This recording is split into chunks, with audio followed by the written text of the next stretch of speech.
ఈరోజు రెసిపీ గోంగూర పచ్చడి. గోంగూర పచ్చడి అనగానే మనకి నోట్లో నీళ్ళు ఊరుతూ ఉంటాయి.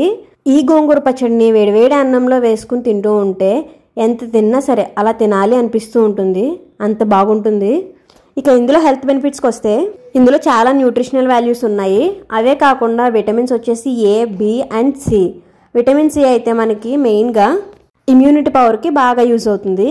అండ్ విటమిన్ ఏ మనకి ఐసైట్కి యూజ్ అవుతుంది. అంతేకాకుండా ఇందులో ఐరన్, కాల్షియం అలాగే యాంటీ ఆక్సిడెంట్ ప్రాపర్టీస్ కూడా చాలా ఎక్కువగానే ఉన్నాయి. సో ఇక లేట్ చేయకుండా ఈ హెల్తీ టేస్టీ గోంగూర పచ్చడిని ఎలా చేయాలో చూపించేస్తాను. ముందుగా స్టవ్ పైన ప్యాన్ పెట్టుకుని అది కొంచెం హీట్ అయిన తర్వాత 2 టేబుల్ స్పూన్స్ వేరుశనగ గుళ్ళు వేసుకుని కొంచెం గోల్డెన్ కలర్ వచ్చిన తర్వాత అందులోనే 2 టేబుల్ స్పూన్ నువ్వులు కూడా వేసుకుని నువ్వులు కూడా బాగా ఫ్రై అయిన తర్వాత మిక్సీ జార్లోకి తీసుకోవాలి.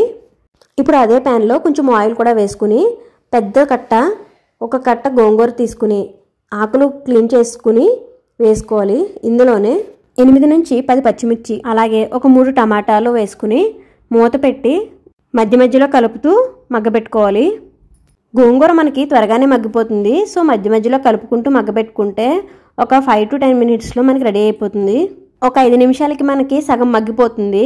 ఆ స్టేజ్లో ఉన్నప్పుడు 4-5 ఎండుమిర్చి కూడా వేసుకుని దీని తర్వాత ఇంకేం వేయాలి, అంతేకాకుండా ఇంకా ఎలా గ్రైండ్ చేసుకోవాలి, ఎలా స్టోర్ చేసుకోవాలి, ఈ ఫుల్ డీటెయిల్స్ ఫుల్ వీడియో మన ఛానల్లో అప్లోడ్ చేశానండి. లింక్ డిస్క్రిప్షన్లో ఇస్తాను. మీరు కూడా చూసి ట్రై చేసి ఎలా ఉందో కామెంట్ చేయండి. సబ్స్క్రైబ్ చేసుకోవడం మర్చిపోకండి.